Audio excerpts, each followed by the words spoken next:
Hi, hello, Happy New Year. I hope all is well for you. Today we're outside. I thought we could go for a little walk because I'm going to talk about sustainable choices today and household goods and appliances. And you really don't need me to show you washing machine, cooker, hairdryer, kettle, pots and pans, things that you have in the house. So instead we're outside. I'm going to walk into the other field and set up the camera and talk about some key points to help with our sustainable choices. Because if we have enough stuff to fit in a room, even just one room, on a global perspective we've got more than average. So in that situation we really have a responsibility to make more conscious decisions about our sustainable choices and consumption. And as we know, it isn't always things that make us happy anyway. So being more considerate about how we get our things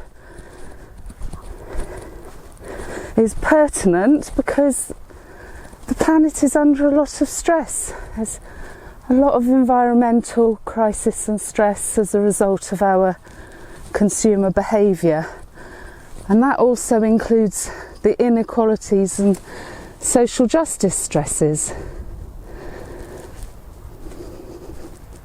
as a result of our consumer behaviour. So I'll talk about a couple of key points after I've set up the camera. I tried to record these without the camera being set up, and it was me speaking with a good visual of just the sky which was quite good. You could turn me off speaking and look at the sky, but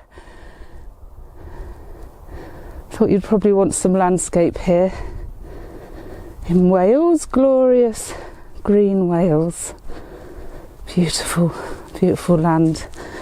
So see you in a minute. Hi, hello. Hi again.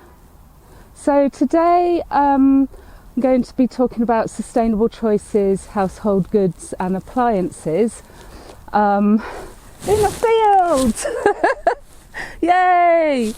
So I was mentioning before about our responsibility as consumers to make more sustainable choices, particularly, we know the environmental crisis, social justice problems, and a lot of that is driven by our consumer behaviour in the framework of economics that we have in dominant society today.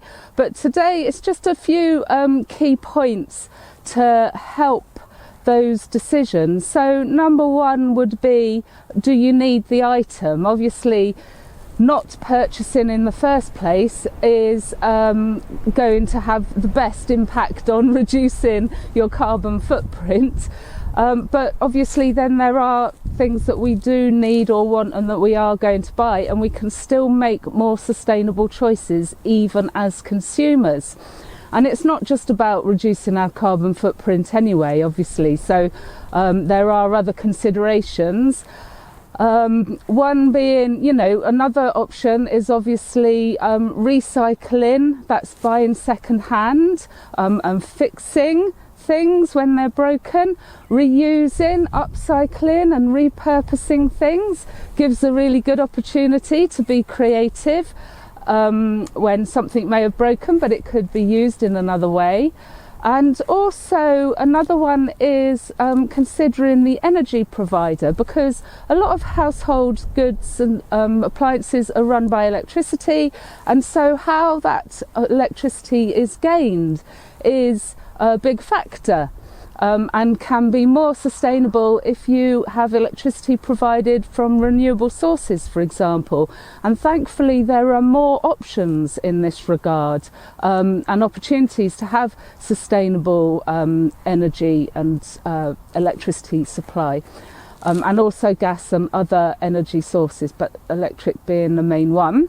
And also and this is the larger kind of more hidden, really, the practices of the companies. So we have these brands and large corporations that as consumers we buy off, and it's their environmental practice. So when we think of individuals recycling and reusing, this is called a circular economy. So what is the environmental circular economy of policy of that company? What's their environmental policy and practice? What is their social justice and employment policy and practice? Do they pay fair wages? What are their animal welfare policy and practice? What are the conditions that animals are treated? Is there unnecessary animal testing, for example, or are they kept in terrible, inhumane conditions? Unfortunately, sometimes global corporations look for countries with weak environmental, social justice and animal policies so that they can take advantage of this. And as consumers, we can learn more about that, and maybe it makes the appliance that we want to buy slightly more expensive, but not always the case.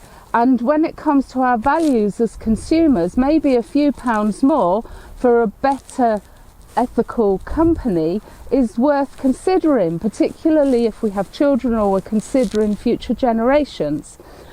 So these are some key points that we explore in Ecobalance Courses. There are courses available for booking at the moment, Conscious Consumer and Sustainable Governance, where we look at this.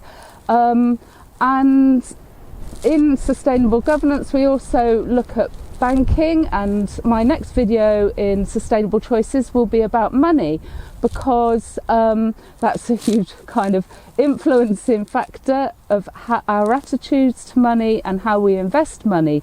So as consumers, every pound we spend forms the world that we live in, and so too the money that we invest, and our understanding of our value base. As I just mentioned, an item that may be a couple of pounds more, but from a company that has more ethical environmental practice, may be a sustainable choice that you're willing to invest in with a little bit of research. So the research is widely available on the internet. Two good sources are the Good Shopping Guide and Ethical Consumer, both of which offer member discounts to Ecobalance course participants. Again, if you want to book for courses, I'll put the link below.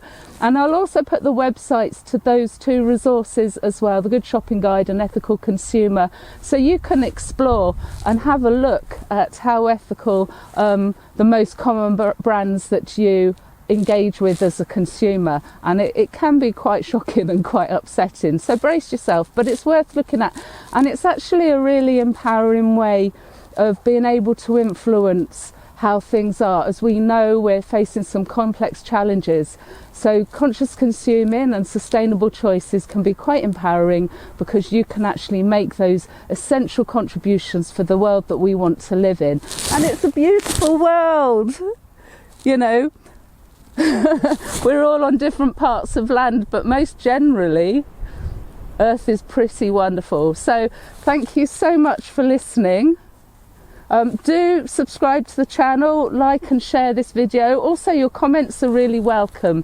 Thank you, because I learn a lot and it's really nice to have that engagement. So do take care, and Happy New Year. May it be a lovely one.